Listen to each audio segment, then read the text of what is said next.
Vamos a comenzar con el primer testigo. Citamos entonces al señor José Montes para que concurra a la sala de audiencia.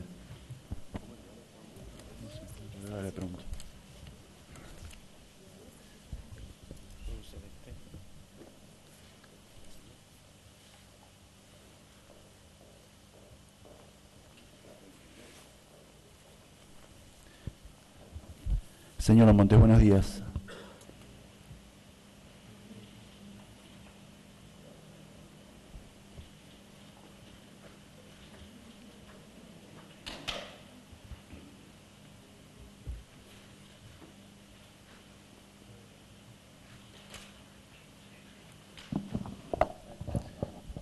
Está bien. Señor Montes, fue convocado como testigo a esta audiencia de debate en la que se está determinando la responsabilidad de un grupo de personas que están acusadas de haber cometido una serie de delitos en esta región durante la última dictadura militar. Señor Montes, por favor, recuérdeme su nombre completo. José Alberto Montes. ¿Cuándo nació y en qué lugar? 8 del 9 del 50 en San Miguel de Tucumán. Está bien. ¿Su ocupación? Operario del astillero Río Santiago. Muy buenos días, José. Buen día.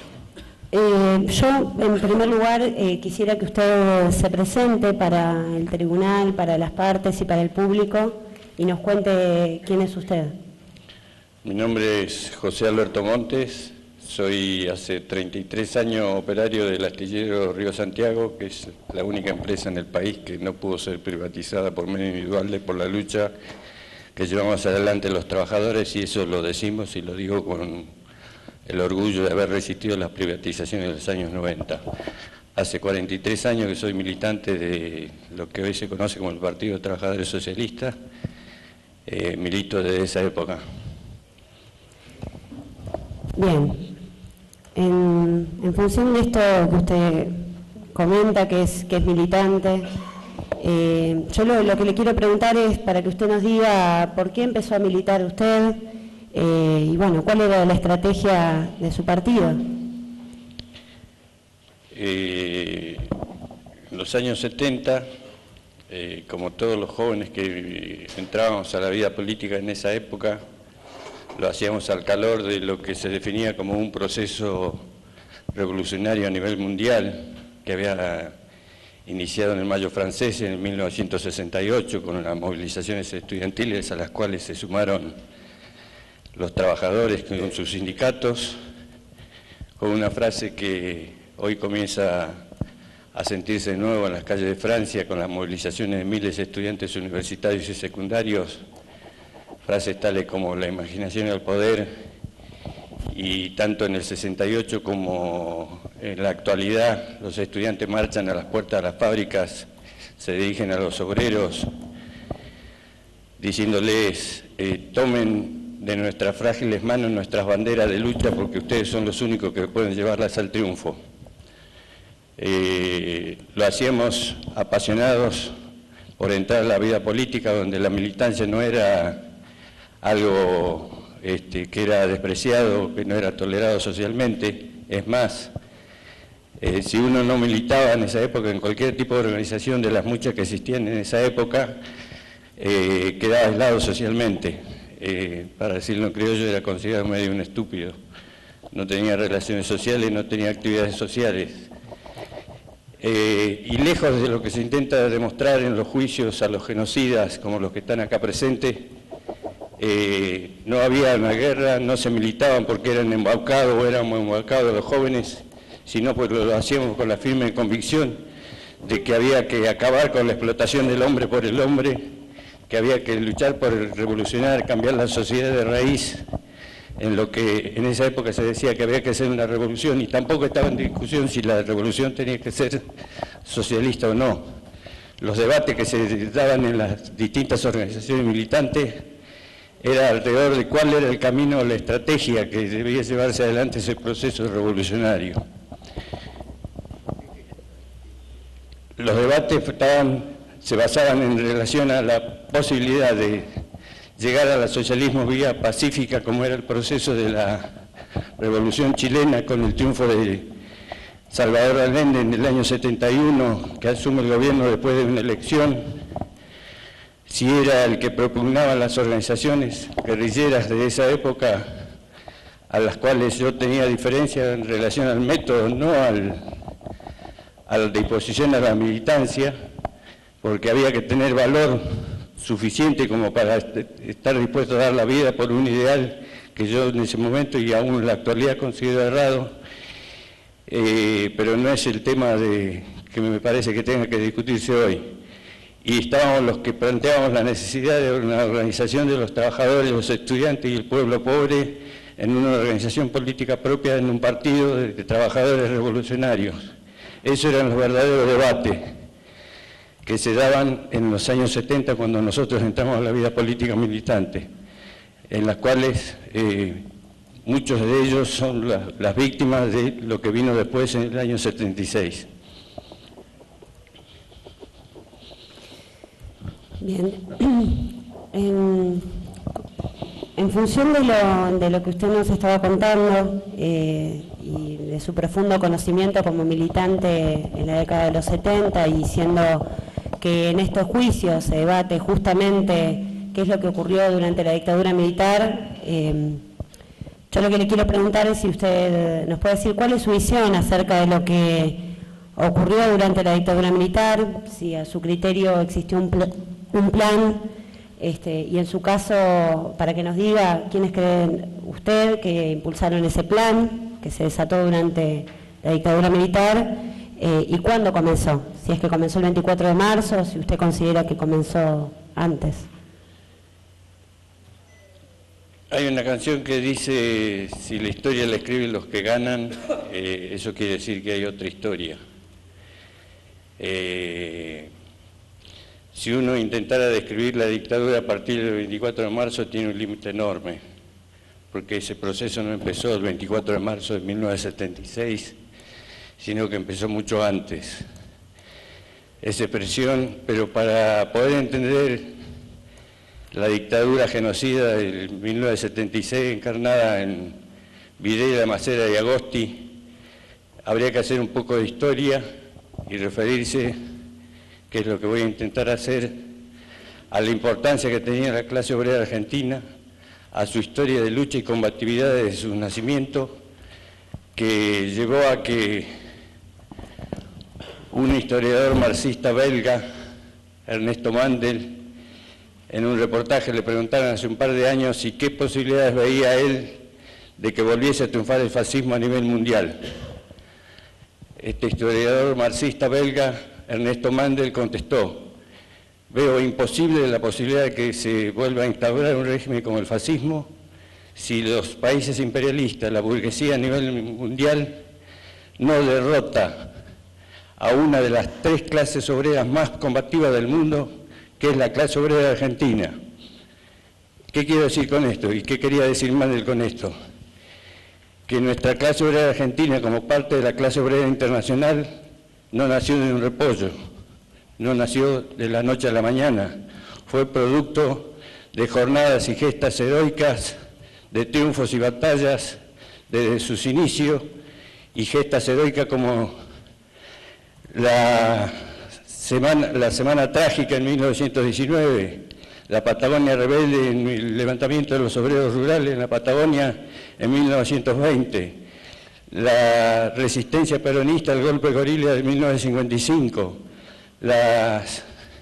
todas las series de luchas heroicas y hitos de la lucha de clase como son el cordobazo, el rosariazo, el tucumanazo, el choconazo, el mendozazo, todos los azos que se dieron de los años 70 hasta los 70, hasta los fines de los 70, contra el longaniato, la dictadura militar impuesta en el año 55, la resistencia peronista del 55 enfrentando el golpe de la revolución fusiladora del 55, que se expresó en miles de compañeros resistiendo, enfrentando el ataque de la dictadura.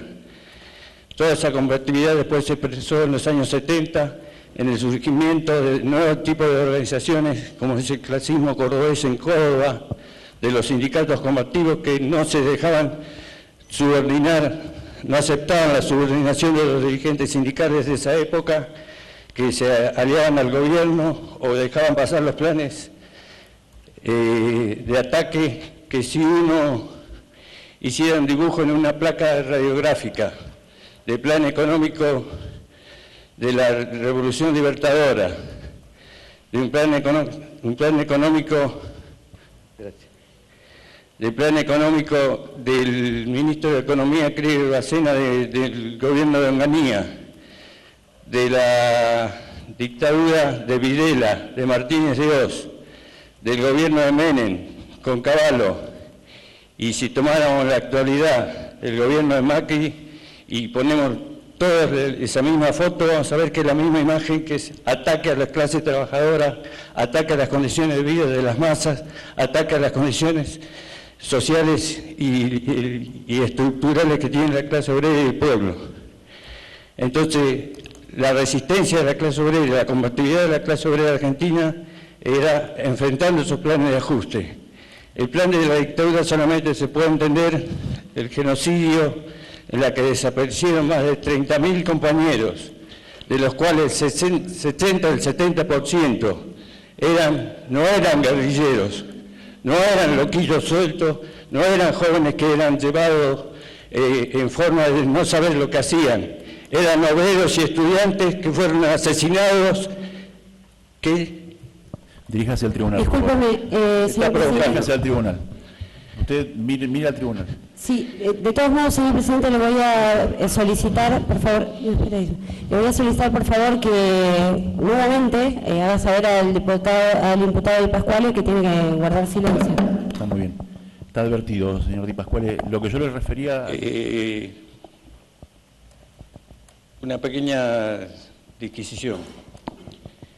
A mí no me desmoralizó el golpe gorila del 55, aunque yo tenía 5 años y toda mi familia de tradición peronista, dirigentes sindicales, dirigentes, luchadores obreros y populares, tanto mi familia paterna como mi familia materna. No me desmoralizó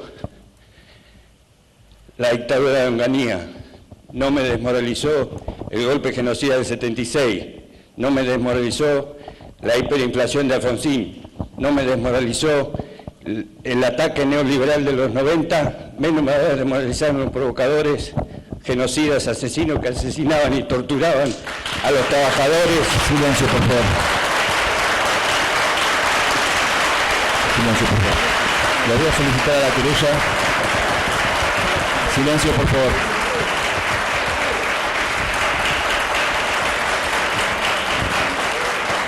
Bien.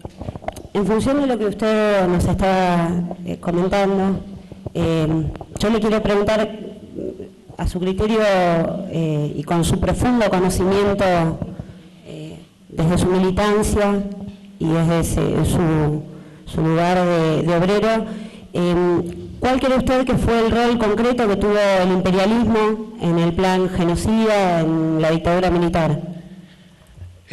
Bueno, a eso intentaba referirme, de que tampoco fue un invento argentino como el dulce de leche, la virome, la dictadura genocida de 1976, sino que era parte de un plan orquestado por el imperialismo yanqui, que a 40 años es una vergüenza que haya sido recibido con honores Obama, que es el país que dirigió y organizó los golpes militares, no solo en la Argentina, sino en toda Latinoamérica y en Sudamérica, a través de un plan que se denominó el Plan Cóndor, que era un plan de terrorismo de Estado, una organización ilegal que implantó el terrorismo de Estado en la Argentina, en Brasil, en Bolivia, en Paraguay, en Uruguay, en Chile, donde los militares de la CIA, junto con los militares de Francia, que habían invadido Argelia utilizando métodos de tortura y fusilamiento y desaparición de personas, formaron y educaron a todos los genocidas de las distintas, no solo del ejército, de la Marina, de la Fuerza Aérea, sino a todas las policías locales y provinciales, para un plan que se llamó de perseguir, secuestrar, torturar y asesinar a todos los que ellos consideraban opositores políticos a las dictaduras de esa época.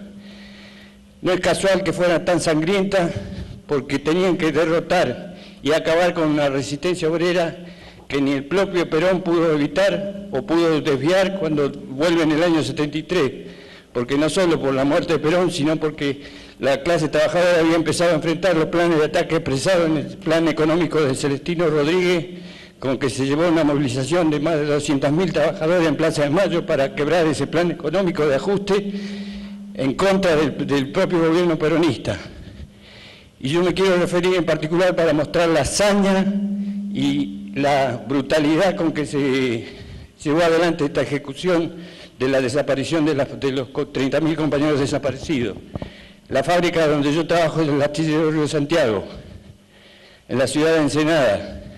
En la época de la dictadura trabajaban 5.000 trabajadores en planta y cerca de 4.000 de las compañías contratistas, cerca de 9.000 trabajadores. Como todas las empresas estatales estaban divididas en las distintas fuerzas, la Armada, el Ejército y la Fuerza Aérea. Al astillero dependía de la Fuerza de la Armada. Las conducciones hasta los años fines de los 90 eran milicos de la Armada los que dirigían el astillero. Por lo tanto, cuando vino el golpe de Estado en el 24 de marzo del 76, se hizo cargo el Batallón de Infantería de Marina de La Plata, que militarizó el astillero. Durante 10 o 15 días a partir del golpe no dejaban entrar a nadie, eran 8.000 trabajadores en fila, durante 10 o 15 cuadras desde la puerta del astillero por la ciudad de Ensenada, y donde había los milicos que estaban en la puerta, tenían un listado de los compañeros que eran activistas, eran delegados. Si lo identificaban en la fila, lo amordazaban, lo encapuchaban, lo maniotaban y lo tiraban como bolsa de papa arriba de los camiones delante del resto de los trabajadores como una manera de implementar el terror. Durante meses y meses los compañeros se cambiaban en el vestuario, en los cofres donde guardaban su ropa, con militares del Batallón de Infantería de Marina caminando por arriba de los cofres, que una vez por semana los obligaban a los trabajadores a abrir para ver si encontraban algún volante o algún papel como para que llevar los detenidos a los compañeros. Y tenemos la desgracia de ser la fábrica que tiene más desaparecidos en el país, porque tenemos más de 140, 160 trabajadores despedidos. Por eso, genocidas que eran de la Armada, que tenían la valentía para hacer eso y matar y asesinar a los trabajadores, pero fueron unos cagones en las Malvinas porque salieron con la cola entre las patas. Señor, dígase al tribunal, por favor. ¿Cuál es la próxima vez que usted interrumpe la audiencia, lo saco de la audiencia? Usted tiene la facultad de no concurrir al debate. Puede retirarse si quiere. Silencio, por favor. Silencio, por favor. Desalojen la audiencia, por favor. Tome asiento, señor. Se desaloja la sala, por favor, personal de seguridad. Señor presidente, si me permite, ya estaríamos, yo le voy a hacer una consulta más al señor Montes y estaríamos terminando. Y la interrupción es en función de las provocaciones que el público no tiene responsabilidad en eso. Yo por último, y concretamente para terminar, quería que usted nos pudiera decir concretamente entonces, porque usted conocerá que alrededor de la dictadura militar han habido distintos relatos y distintas cuestiones que se han planteado en todos los juicios que se plantean justamente en el juicio en curso acerca de lo ocurrido en la dictadura. ¿Cuál es su visión? Se ha hablado acerca de una teoría de la guerra, de otra teoría conocida más como los dos demonios. ¿Cuál es su visión en relación a eso? Y si después usted quiere agregar algo más para finalizar. Bueno, yo, si me permite el tribunal, lo que yo intento hacer con mi declaración no es solamente un problema regional, sino de demostrar de que hubo un plan orquestado desde el imperialismo yanqui en adelante, en la que participaron todas y cada una de las Fuerzas Armadas y las fuerzas de represión del Estado capitalista argentino. No es casual que en este juicio estén involucrados personal de Gendarmería, de Prefectura, del Ejército, de la Policía de Río Negro, de la Policía Neuquina, de la Policía Federal, lo que muestra que era un plan orquestado, que no fue se nos fue la mano a unos loquitos que se pasaron con las torturas o las desapariciones de personas, sino que fue en un plano orquestado a nivel latinoamericano y particularmente a nivel nacional. Por eso yo di el ejemplo del astillero. Por eso podría dar varios ejemplos más de otras regiones. Pero en ese sentido, lo que se niega y se quiere evitar, que lo que hubo fue un genocidio de clase, que lo que se intentó fue cortar la memoria histórica de la clase obrera argentina, su tradición de lucha y su historia. Y discúlpeme, porque no me voy a referir a un ejemplo local, yo creo que la propia historia del astillero Luis Santiago, enfrentando la privatización en los 90, es retomar la bandera de lucha de los compañeros desaparecidos en los 70 y mantener esa continuidad del alto grado de combatividad de la clase obrera argentina, porque lo que se quiere evitar, lo que se quiere tapar, y a pesar de hace 40 años que hay pruebas suficientes de que fue un genocidio de clase, todavía hay sectores que sostienen de que eso no fue así, y eso es lo que intento demostrar con mi declaración.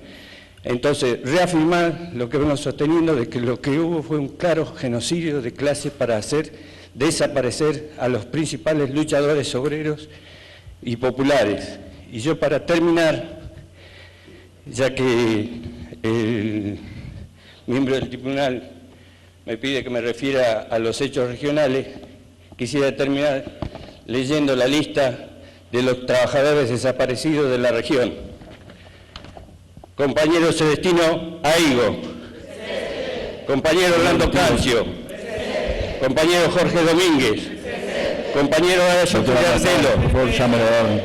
Manuel Jesús González. En la sala. Silencio, señor, por favor. Horacio Lara. Horacio Magariño. Rodolfo Marinoni. Delineo Méndez.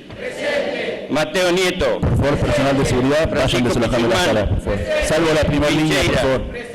Seminario Ramos. Berardi. Todos los compañeros desaparecidos de la región. 30.000 compañeros desaparecidos. A pesar de ustedes, genocidas.